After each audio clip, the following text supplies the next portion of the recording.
ಅಖಿಲ ಕರ್ನಾಟಕ ರಾಜ್ಯ ಕಿಸಾನ್ ಜಾಗೃತಿ ಸಂಘ ಇವತ್ತಿಗೆ ಈ ತಿಂಗಳಿಗೆ 1 ವರ್ಷ ಪೂರೈಸ್ತಾ ಬಂದಿದೆ. ಸಂಘಟನೆ ಪ್ರಾರಂಭವಾಗಿ ಅದು ನಮ್ಮ ಸಂಘಟನೆಯ ಬೆನ್ನೆಲುಬಾಗಿ ನಮ್ಮ ಸಂತೋಷ್ ಹೆಗಡೆ ಸರ್ ಅವರು ಬೆನ್ನೆಲುಬಾಗಿ ನಿಂತು ನಮ್ಮನ್ನ ಮುನ್ನಡೆಸ್ತಾ ಇರೋದು ತುಂಬಾ ಹೆಮ್ಮೆಯ ವಿಷಯ.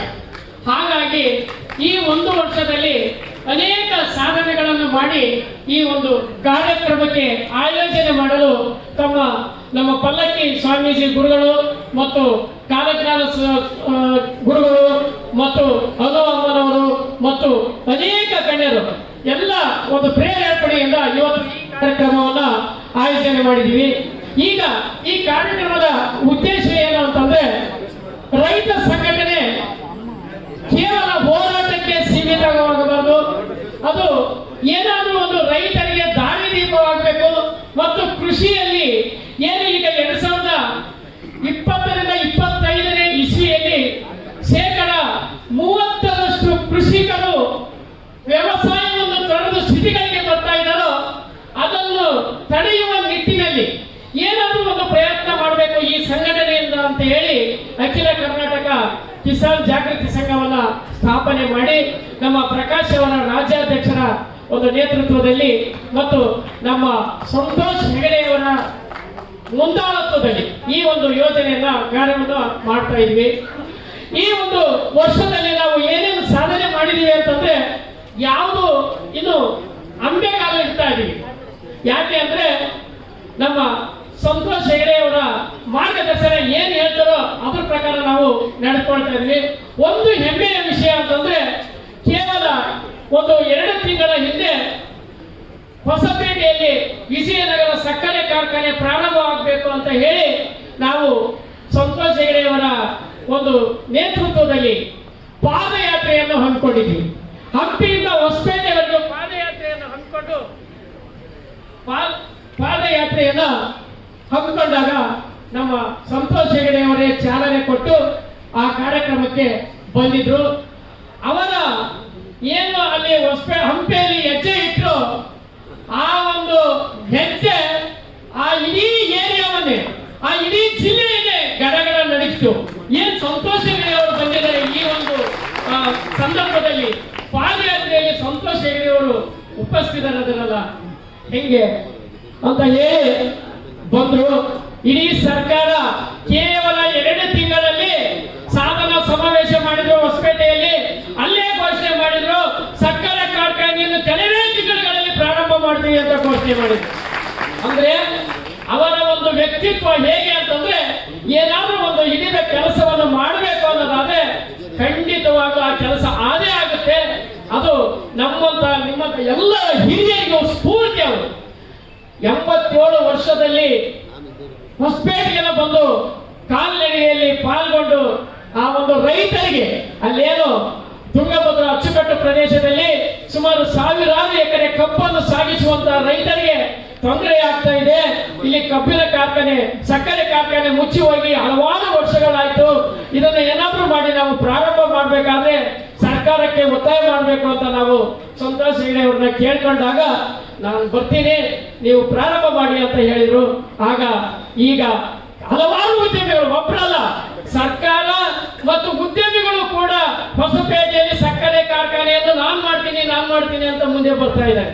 ಅಂದ್ರೆ ರೈತರಿಗೆ ಅನುಕೂಲವಾಗುವ ನಿಟ್ಟಿನಲ್ಲಿ ನೋಡಿ, ಯೋಚನೆ ಮಾಡಿ, ಎಷ್ಟೊಂದು ಸುಮಾರು 20-30 ವರ್ಷಗಳ ಕಾಲ ಹೋರಾಟ ಮಾಡಿದ್ರು ಆಗದಂತಹ ಕೆಲಸ ನಮ್ಮ ಸಂತೋಷ್ ಹೆಗಡೆ ಸರ್ ಕಾಲಿಟ್ಟ ಕ್ಷಣದಿಂದಲೇ ಜಾರಿಯಾಗುವಂತಹ ಯೋಜನೆ ಜಾರಿ ಆಯ್ತು. ಅಂದ್ರೆ ಅಂತಹ ಒಂದು ವ್ಯಕ್ತಿತ್ವವುಳ್ಳ ಒಂದು ವ್ಯಕ್ತಿಗಳು ನಮ್ಮ ಜೊತೆ ಇದಾರಲ್ಲ, ಅದು ನಮಗೆ ಹೆಮ್ಮೆ.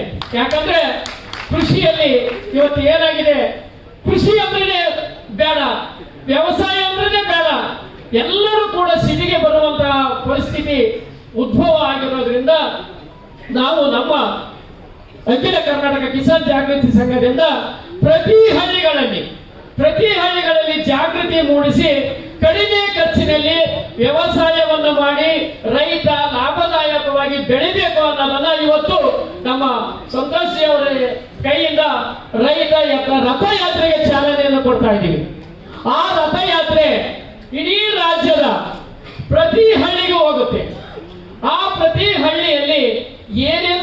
ಇದೆ. ವೈಯಕ್ತಿಕವಾಗಿರ್ಬೋದು, ಅಲ್ಲಿ ಏನಾದ್ರೂ ಜಾಗಗಳ ಸಮಸ್ಯೆ ಇರ್ಬೋದು, ಹೊಲಕ್ಕೆ ಹೋಗಕ್ಕೆ ದಾರಿ ಇಲ್ಲದ ಸಮಸ್ಯೆ ಇರ್ಬೋದು, ಹಲವಾರು ವರ್ಷಗಳಿಂದ ಯಾವುದೋ ಪಾಣಿ ಆಗದೆ ಇರ್ತಕ್ಕಂಥದ್ದು ಇರ್ಬೋದು, ಮತ್ತೆ ಅಲ್ಲಿ ಮೂಲಭೂತ ಸೌಕರ್ಯಗಳ ಕೊರತೆಗಳಿರ್ಬೋದು. ಇವೆಲ್ಲವನ್ನ ಕ್ರೋಢೀಕರಿಸಿ ನಮ್ಮ ವಾಹನದಲ್ಲಿ ಒಂದು ಪಾಂಪ್ಲೆಟ್ಸ್ ಅನ್ನ ಕೊಟ್ಟಿರ್ತೀವಿ. ಅದರಲ್ಲಿ ಬರೆದು ಆ ಡಬ್ಬಿಯಲ್ಲಿ ಹಾಕ್ತಾರೆ.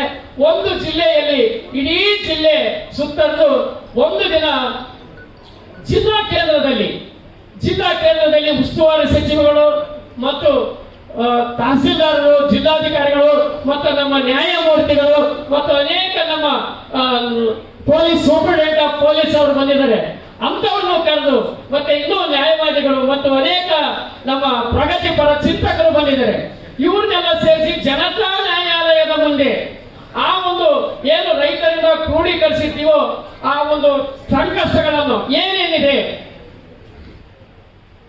ಮನೆ ಮುಂದೆ ಈ ಮನೆಗೆ ಹೋಗಿ ಮಾಡಕ್ಕಾಗೋದಿಲ್ಲ. ಅದನ್ನ ಕ್ರೋಢೀಕರಿಸಿರ್ತಕ್ಕಂಥದ್ದನ್ನ ಜನತಾ ನ್ಯಾಯಾಲಯದ ಮುಂದೆ ಜಿಲ್ಲಾ ಕೇಂದ್ರದಲ್ಲಿ ನಮ್ಮ ಸಂತೋಷ್ ಸರ್ ಅವರ ನೇತೃತ್ವದಲ್ಲಿ ಆ ಒಂದು ಯೋಜನೆಗಳು, ಆ ಒಂದು ಏನು ಕಷ್ಟ ಕಾರ್ಪಣ್ಯಗಳು ಅಂತ ಹೇಳ್ಕೊಂಡು ನಮ್ಮ ರೈತರು ಆ ಒಂದು ಡಬ್ಬೆಯಲ್ಲಿ ಹಾಕಿರ್ತಾರಲ್ಲ, ಅವನ್ನೂ ಕೂಡ ಕರೆಸಿ ರೈತರ ಸಮ್ಮುಖದಲ್ಲಿ ಇಡೀ ಜಿಲ್ಲೆಯಲ್ಲಿ ಎಲ್ಲರ ಕಷ್ಟಗಳನ್ನು ಪರಿಹರಿಸುವ ನಿಟ್ಟಿನಲ್ಲಿ ಇವತ್ತು ರೈತ ರಥಯಾತ್ರೆಗೆ ಚಾಲನೆ ಕೊಡ್ತಾ ಇದೀವಿ. ಇದು ನಮ್ಮ ಸಂಘದಿಂದ ಮೊದಲನೇ ಒಂದು ಹೆಜ್ಜೆ. ಯಾಕಂದ್ರೆ ಸರ್ಕಾರ ಹೇಳ್ತಾ ಇದೆ ಮನೆ ಬಾಗಿಲಿಗೆ ಬಂದು ಎಲ್ಲ ಮಾಡಿಕೊಡ್ತೀವಿ ಅಂತ, ಆದ್ರೆ ಇವತ್ತಿಗೂ ಕೂಡ ಒಂದು ಕೆಲಸ ಕೂಡ ನಮಗೆ ಏನು ಅಂದ್ರೆ ಓಡಾಡಿ ಸಾಕಾಗಿ ಸುಸ್ತಾಗಿ ಅಲ್ಲಿಗೆ ಅನುದಾನದ ಮೇಲೆ ಸರ್ಕಾರ ಕೆಲಸ ಮಾಡಿಕೊಡ್ತಾ ಇದೆ. ಅದು ನಿಲ್ಲಬೇಕು. ನಮ್ಮ ರೈತರಿಗೆ ಏನ್ ಕೆಲಸ ಆಗ್ಬೇಕಾದ್ರೆ ಬೇಗ ಕೆಲಸ ಆಗ್ಬೇಕು. ಈಗ ಒಂದು ಉದಾಹರಣೆ ಕೊಡ್ತೀನಿ ನಾನು. ಆಧಾರ್ ಕಾರ್ಡ್ ಅನ್ನ ಕಡ್ಡಾಯ ಮಾಡಿದ್ರು. ಓಕೆ, ಅದು ಒಂದು ಒಳ್ಳೆಯ ಉತ್ತಮ ಬೆಳವಣಿಗೆ ಮತ್ತು ಒಳ್ಳೆಯದು ಪ್ರೋತ್ಸಾಹ. ಆಧಾರ್ ಕಾರ್ಡ್ ಕೊಟ್ಟ ಮೇಲೆ ಸರ್ಕಾರ ಒಂದು ಯೋಚನೆ ಮಾಡಬೇಕಾಗಿತ್ತು. ಏನು, 8 ಜನ ಅಣ್ಣ ತಮ್ಮಂದಿರು ಇರ್ತಾರೆ. 8 ಜನ ಅಣ್ಣ ತಮ್ಮಂದಿರಲ್ಲಿ 5 ಜನ ಅವ್ರಿಗೇನೋ ಕೆಲಸ ಕಾರ್ಯಗಳಿಗೋ ಅಥವಾ ಬೇರೆ ಯಾವುದಕ್ಕೋ ಮದುವೆಗೋ ಹೊಲನ ಬ್ಯಾಂಕಿಗೆ ಹಾಕ್ಬೇಕಾಗಿರುತ್ತೆ ಅಥವಾ ಮಾರಾಟ ಮಾಡಬೇಕಾಗಿರುತ್ತೆ. ಆ 8 ಜನದಲ್ಲಿ 7 ಜನ ಕೊಡ್ತಾರೆ, ಒಬ್ಬನ ಆಧಾರ್ ಕಾರ್ಡ್ ಕೊಡಲ್ಲ. ಆ ಪಾಣಿ ಅಲ್ಲಿಗೆ ನಿಲ್ಲುತ್ತೆ. ಇದಕ್ಕೆ ಪರಿಹಾರ ಏನು ಸರ್ಕಾರ ಯಾವ ನಿಟ್ಟಿನಲ್ಲಿ ಯೋಚನೆ ಮಾಡ್ತಾ ಇದೆ? ಮತ್ತೆ ಇದಕ್ಕೇನಾದ್ರು ಒಂದು ಗೈಡ್ಲೈನ್ ಬರ್ಬೇಕಾಗಿತ್ತಲ್ಲ. 7 ಜನ ಕೊಟ್ಟಿದ್ದಾರೆ, 8 ಕೊಟ್ಟಿಲ್ಲ. ಇವಕ್ಕೇನು? ಮತ್ತೆ ಹಂಗಾದ್ರೆ ಈ 7 ಜನದ ಗತಿ ಏನು? ಇದನ್ನ ಯೋಚನೆ ಮಾಡ್ಬೇಕಲ್ಲ. ಇಂಥ ಅನೇಕ ಸಮಸ್ಯೆಗಳಿದ್ದಾವೆ. ಇವನ್ನೆಲ್ಲ ಯೋಚನೆ ಮಾಡಿದ್ರೆ ನಾವು ಒಬ್ಬರೇ ಮಾಡಕ್ಕಾಗಲ್ಲ, ಅಥವಾ ವೇದಿಕೆ ಮೇಲೆ ಕುಂತರೊಂದೇ ಮಾಡಕ್ಕಾಗಲ್ಲ. ಇಡೀ ರೈತ ಸಮುದಾಯ ಒಗ್ಗಟ್ಟಿನಿಂದ ಕೆಲಸ ಮಾಡಿದ್ರೆ ಮಾತ್ರ ನಾವು ಏನಾದ್ರೂ ಸಾಧನೆ ಮಾಡಕ್ ಸಾಧ್ಯ. ಯಾಕಂದ್ರೆ ಇವತ್ತು ಬೆಳೆ ಇಲ್ಲ, ಬೆಳೆದ್ರೆ ಬೆಲೆ ಇಲ್ಲ. ಬೆಲೆ ಇದೆ, ಯಾಕಿಲ್ಲ ಅಂತಂದ್ರೆ ನಮ್ಮ ಸರ್ಕಾರ ಪ್ರತಿ ತಾಲೂಕಿಗೆ ಒಂದು ಅಥವಾ ಹೋಬಳಿ ಮಟ್ಟಕ್ಕೊಂದು ಕೋಲ್ಡ್ ಸ್ಟೋರೇಜ್ ಅನ್ನು ಮಾಡಿದ್ರೆ ಬೆಲೆ ಇಲ್ಲದ ಸಮಯದಲ್ಲಿ ನಮ್ಮ ರೈತ ನಮ್ಮ ವಸ್ತುಗಳನ್ನ ಅಲ್ಲಿಟ್ಟು ಬೆಲೆ ಬಂದಾಗ ಮಾರ್ಕೆಟಿಗೆ ತರ್ತಿದ್ದ. ಆದ್ರೆ ಗಲ್ಲಿಗಳಿಗೆ ಒಂದು ಬಾರ್ ಓಪನ್ ಮಾಡಕ್ಕೆ ಬರುತ್ತೆ, ಹೋಬಳಿಗೊಂದು ಕೋಲ್ಡ್ ಸ್ಟೋರೇಜ್ ಓಪನ್ ಮಾಡಕ್ಕೆ ಇನ್ನೂ ಯಾರು ಮನಸ್ಸು ಮಾಡ್ತಾ ಇಲ್ಲ ಸರ್ಕಾರಗಳು. ಯಾರು ಮಾಡ್ಬೇಕು?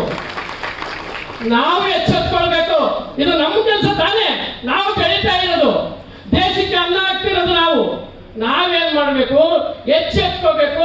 ಎಚ್ಚೆತ್ಕೊಂಡು ನಮಗೇನು ನಿಮ್ಮ ಯೋಜನೆಗಳಿದಾವೋ ಆ ಯೋಜನೆಗಳು ಸಾಕಪ್ಪ, ನನಗೆ ಬೆಲೆ ಬೇಕು, ಆ ಬೆಲೆ ಕೊಡೋದಕ್ಕೆ ಏನ್ ಮಾಡ್ಬೇಕು ನೀನು ಆ ಕೆಲಸವನ್ನು ಮಾಡುವಂತ ನಾವು ಪಟ್ಟಿದ್ದು ಕೇಳುವಂತಹ ವ್ಯಕ್ತಿತ್ವವನ್ನು ನಾವು ಬೆಳೆಸ್ಕೋಬೇಕಾಗುತ್ತೆ ಇವತ್ತು.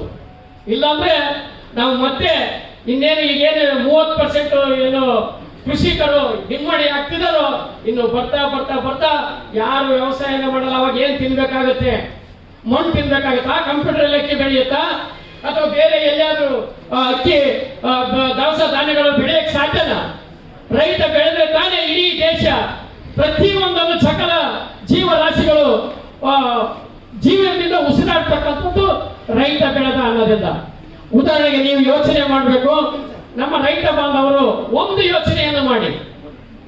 ಇಡೀ ಸರ್ಕಾರ ಸಚಿವ ಸಂಪುಟದಲ್ಲಿ ಅವರ ಭತ್ಯೆಯನ್ನು ಮತ್ತೆ ಸಂಬಳವನ್ನು ಏರಿಸಬೇಕು ಕೊಟ್ಟರು. ಪ್ರತಿಯೊಬ್ಬರು ಕೂಡ ಅವರು ಸಂಬಳವನ್ನು ಹೆಚ್ಚಿಕೊಂಡ್ರು.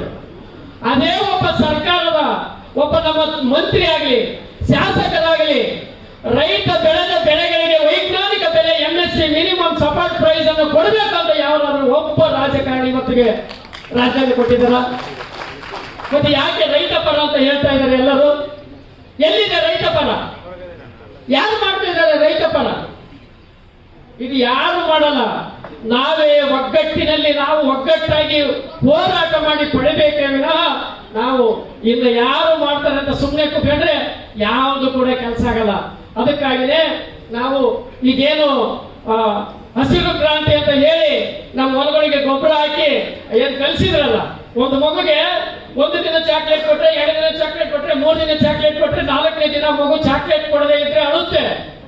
ಅದೇ ರೀತಿ ನಮ್ಮ ಹೊಲಕ್ಕೆ 1 ವರ್ಷ ಹಾಕಿದ್ರು, 2 ವರ್ಷ ಹಾಕಿದ್ರು, 3 ವರ್ಷ ಗೊಬ್ಬರ ತಂದು ಅವರೇ ಸುರಿದ್ರು, ಇವರೇ ಹಾಕಿದ್ರು, ನಿಮ್ಮ ಬೆಳೆ ಜಗ್ಗಿ ಬರ್ತಾ ಇದೆ, ಒಳ್ಳೆ ಬೆಳೆ ಬರ್ತಾ ಇದೆ ಅಂತಂದು ಗೊಬ್ಬರಗಳನ್ನು ಕೊಟ್ಟರು. ಆ ಗೊಬ್ಬರಗಳು ಇವತ್ತು ಏನಾಗಿದೆ ಅಂತಂದ್ರೆ ನಮ್ಮ ಹೊಲಗಳೆಲ್ಲ ಬರಡಾಗಿದೆ. ಏನು ಬೆಳೆದಂತಹ ಪರಿಸ್ಥಿತಿಯಲ್ಲಿ ನಾವು ಇವತ್ತು ಬಂದಿದ್ದೀವಿ. ಇನ್ನೂ ಒಂದು ಹೆಜ್ಜೆ ಮುಂದೆ ಹೋದ್ರೆ ಕಂಪನಿಗಳು, ಆ ಕಂಪನಿಯವರು ಇತ್ತೀಚೆಗೆ ಬರೀ ಕಳಪೆ ಗೊಬ್ಬರವನ್ನು ಕೊಡ್ತಾ ಇದ್ದಾರೆ. ಕಳಪೆ ಗೊಬ್ಬರ, ಕಳಪೆ ಬೀಜ, ಕಳಪೆ ಔಷಧಿಯನ್ನು ಕೊಟ್ಟು ನಮ್ಮನ್ನು ಕೊಟ್ಟಿಟ್ಟು ತೋರಿಸ್ತಾ ಇದ್ದಾರೆ. ರೈತ ಸರಿಯಾಗಿ ವ್ಯವಸಾಯ ಮಾಡ್ತಾ ಇಲ್ಲ, ಬೆಳೀತಾ ಇಲ್ಲ.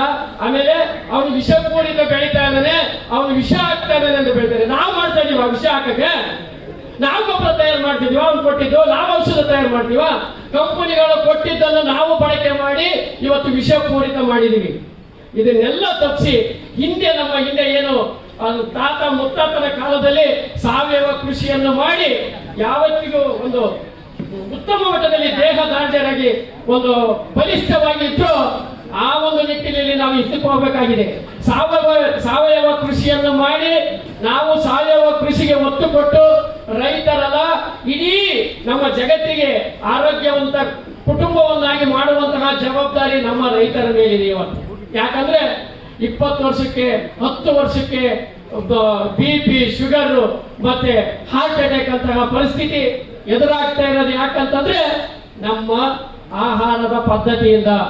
ನಾವೇನು ಈಗ ಆಹಾರವನ್ನು ಬೆಳೀತಾ ಇದೀವೋ ಆ ಆಹಾರಗಳ ಗುಣಮಟ್ಟ ಕಡಿಮೆ ಆಗ್ತಾ ಇರೋದ್ರಿಂದ, ವಿಷಪೂರಿತ ಆಗ್ತಾ ಇರೋದ್ರಿಂದ ಇವತ್ತು ನಾವು ಆ ಒಂದು ಕಷ್ಟಗಳಿಗೆ ಹೋಗ್ತಾ ಇದೀವಿ. ಅದಕ್ಕೆ ನಮ್ಮ ಸಂಘಟನೆಯಿಂದ ಪ್ರತಿ ಹಳ್ಳಿಗೆ ಹೋಗಿ, ಪ್ರತಿ ಜಿಲ್ಲೆಯ ಪ್ರತಿ ಹೋಬಳಿ ಹಳ್ಳಿಗಳಿಗೆ ಹೋಗಿ ಸಾವಯವ ಕೃಷಿಗೆ ಒತ್ತು ಕೊಡುವುದರ ಮೂಲಕ ತರಬೇತಿಗಳನ್ನು ಕೊಟ್ಟು ಅಲ್ಲಿ ಆ ಸಾವಯವ ಕೃಷಿಗೆ ಒತ್ತು ಕೊಡಬೇಕು ಅಂತ ಇವತ್ತು ನಾವು ನಮ್ಮ ಎಲ್ಲ ನಮ್ಮ ಮುಖಂಡರ ಸಮ್ಮುಖದಲ್ಲಿ ನಾವು ಇವತ್ತು ಚಾಲನೆ ಕೊಡ್ತಾ ಇದ್ದೀವಿ. ಹಾಗಾಗಿ ಎಲ್ಲ ನಮ್ಮ ರೈತ ಬಾಂಧವರು ಇದಕ್ಕೆ ಹೋಗೊಟ್ಟು ಮತ್ತೆ ಎಲ್ಲೆಲ್ಲಿಂದಲೂ ಬಂದು ಈ ಒಂದು ಕಾರ್ಯಕ್ರಮಕ್ಕೆ ಬಂದಿದೆ. ಅದರಲ್ಲೂ ಮುಖ್ಯ ವಿಶೇಷವಾಗಿ ನಮ್ಮ ಸಂತೋಷ್ ಹೆಗಡೆಯವರ ಹುಟ್ಟು ಹಬ್ಬದ ದಿನ ಇವತ್ತು ಒಂದು ವಿಶೇಷವಾದ ದಿನ. ಈ ದಿನವನ್ನ ನಾವು ಯಾವ ರೀತಿ ಆಚರಣೆ ಮಾಡ್ತಾ ಇದ್ದೀವಿ ಅಂತಂದ್ರೆ, ಇಡೀ ರಾಜ್ಯದಲ್ಲಿ ಎಲೆಮರೆ ಕಾಯಿಯಂತೆ ಯಾರು ಕೃಷಿ ಕ್ಷೇತ್ರದಲ್ಲಿ ಮತ್ತೆ ವಿವಿಧ ಕ್ಷೇತ್ರಗಳಲ್ಲಿ ಸಾಧನೆ ಮಾಡಿದ್ರು ಅವ್ರನ್ನೆಲ್ಲ ಕರೆಸಿ ಇವತ್ತು ಅವರ ಸಮ್ಮುಖದಲ್ಲಿ ಅವರಿಗೆ ರಾಜ್ಯ ಮಟ್ಟದ ಪ್ರಶಸ್ತಿಯನ್ನು ಕೊಟ್ಟು ಗೌರವಿಸಬೇಕಾಗಿರ್ತಕ್ಕಂಥದ್ದು ಇವತ್ತು ನಾವು ಆ ಕೆಲಸವನ್ನು ಮಾಡ್ತಾ ಇದ್ದೀವಿ. ಯಾಕೆ ಅಂತಂದ್ರೆ ಇನ್ನೂ ಅನೇಕ ಸೇವೆಗಳನ್ನು ಅವರು ಮಾಡಲಿ, ಒಂದು ಅವರಿಗೆ ಉತ್ತೇಜನ ಕೊಡ್ಲಿ ಅನ್ನುವ ನಿಟ್ಟಿನಲ್ಲಿ ಇವತ್ತು ಈ ಒಂದು ಕಾರ್ಯಕ್ರಮವನ್ನು ಮಾಡ್ತಾ ಇದ್ದೀವಿ. ಹಾಗಾಗಿ ದಯಮಾಡಿ ಎಲ್ಲರೂ ಕೂಡ ಶಾಂತ ರೀತಿಯಿಂದ ಕುಳಿತು, ಈಗಾಗಲೇ ನಮ್ಮ ಪ್ರಮುಖರು ಅಂದ್ರೆ ನಮ್ಮ ವೇದಿಕೆ ಮೇಲೆ ಇರ್ತಕ್ಕಂಥ ಗಣ್ಯರು ಇನ್ನೂ ಅನೇಕ ಮಾತನಾಡುವವರಿದ್ದಾರೆ. ಅವರೆಲ್ಲರ ಮಾತುಗಳನ್ನು ಆಲಿಸಿ ತಾವು ಪ್ರಶಸ್ತಿಗಳನ್ನು ಸ್ವೀಕರಿಸಬೇಕು ಅಂತ ಹೇಳಿ ನನ್ನ ಪ್ರಾಸ್ತಾವಿಕ ನುಡಿಗಳು ಹೇಳಲು ಅವಕಾಶ ಮಾಡಿಕೊಟ್ಟ ತಮ್ಮೆಲ್ಲರಿಗೂ ಕೂಡ ವಂದಿಸಿ ನನ್ನ ಮಾತು ಮುಗಿಸ್ತಾ ಇದ್ದೀನಿ. ಜೈ ಜವಾನ್, ಜೈ ಕಿಸಾನ್.